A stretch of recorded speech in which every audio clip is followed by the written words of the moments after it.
Apparemment, on peut mourir de la procrastination. Salut à tous, aujourd'hui on parle des 3 pires dangers de celle-ci. Vous êtes sur La Purge.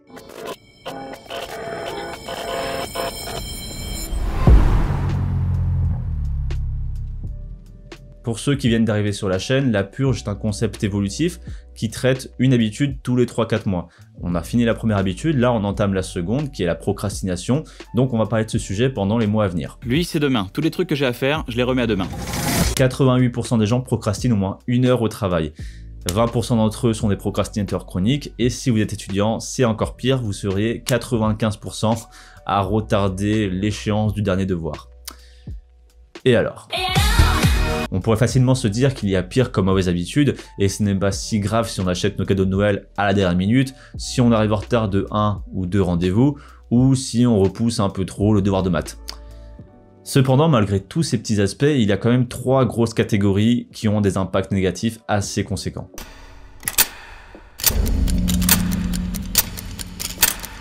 64% des participants de l'étude de la Procrastination Research Group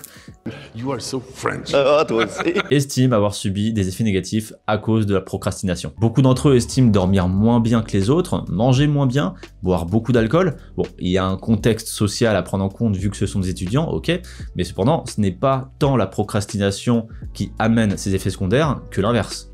Une mauvaise hygiène de vie alimente la procrastination et celle-ci alimente la mauvaise hygiène de vie. Donc c'est un peu le serpent qui se mord la queue. Pour les conséquences psychologiques directes, trop procrastiner amènerait une forme d'anxiété profonde pouvant aller jusqu'à la dépression. Ça peut aussi engendrer des troubles de l'attention, une forme de désorganisation compulsive, des pertes de mémoire courtes ou aussi tout simplement une mauvaise gestion du temps. Tous ces symptômes dégradent encore plus l'hygiène de vie et alimentent ce fameux serpent. À force de procrastiner, à force d'être dans l'urgence, il n'est pas rare de faire des crises de panique ou d'avoir des espèces de moments de déprime sortis de nulle part sans raison particulière. Sans doute la semi-prise de conscience qu'on est en perte de contrôle sur sa vie et qu'on est un peu trop passif. D'ailleurs, il a été aussi admis que la procrastination augmenterait les risques d'hypertension et de problèmes cardiovasculaires. Tout simplement à cause des situations, en tout cas l'accumulation de situations stressantes.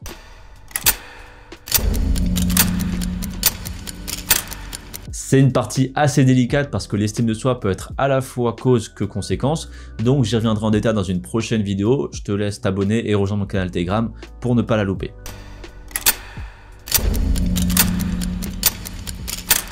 Sur une journée de travail, entre notre mental qui nous rappelle l'extrême importance de ranger les chaussettes bleues à côté des chaussettes rouges en rentrant, notre collègue sexy qui passe 4-5 fois par jour devant notre bureau, ou tout simplement nos potes qui mitraillent littéralement le groupe WhatsApp, ça peut devenir très compliqué de se concentrer.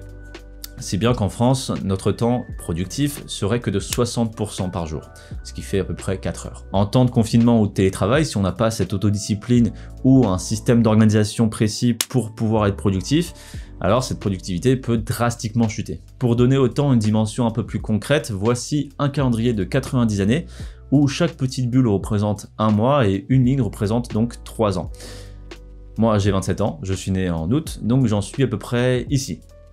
Ce qui me laisse quand même encore pas mal de petites bulles à éclater. Si on part du principe que je vis 90 ans.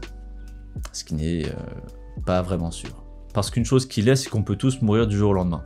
De nos jours, on maximise un peu notre attention sur les problèmes mineurs parce qu'on n'a plus de réels problèmes majeurs qui impactent directement nos vies. La famine, les guerres ou les épidémies, les grosses épidémies, genre peste noire où les cadavres pleuvent dans les rues. Parfois, on a des prises de conscience là-dessus, sur ce temps qui passe. Et on se dit, putain, mais la vie elle passe en fait. Et devant ces épiphanies, une des réactions les plus courantes est l'impulsion. On achète des merdes, on voyage, on baise. Mais ça ne change absolument rien au fait que le temps défile. On anesthésie un peu la plaie pour oublier qu'il y a du sang qui coule, mais ça ne change rien à la situation, le cadavre est toujours là. On procrastine aujourd'hui, on procrastinera sûrement demain, et encore plus les jours à venir. Je vous ai dit en début de vidéo que la procrastination ne semblait pas si dangereuse, puis je vous ai parlé des effets psychologiques pour vous mettre au courant des risques potentiels, mais si je traite de cette habitude, ce n'est pas vraiment pour une question de santé, c'est plus pour une question de valeur. Parce que trop souvent dans ma vie, j'ai été pris de panique par rapport à cette sensation d'avoir eu l'impression d'être figé dans le temps jusqu'ici, de me réveiller, de sortir de ma statue de glace et de me dire « Waouh, il s'est passé tout ça déjà ?» Mais 20 ans, c'était hier, putain. Donc, je me rends compte de plus en plus à quel point le temps, c'est une des choses les plus importantes qu'on a, malgré le fait que c'est l'une des choses qu'on contrôle le moins. Donc je ne vais pas vous aider à avoir plus de temps pour vivre 1000 ans, ça c'est le job d'Elon Musk. Par contre, je vais vous aider à maximiser votre temps et à en perdre un peu moins. Comme avec le porno, on va comprendre le problème, puis ensuite on passera aux solutions. Je vous dis à la prochaine sur La Purge. Ciao.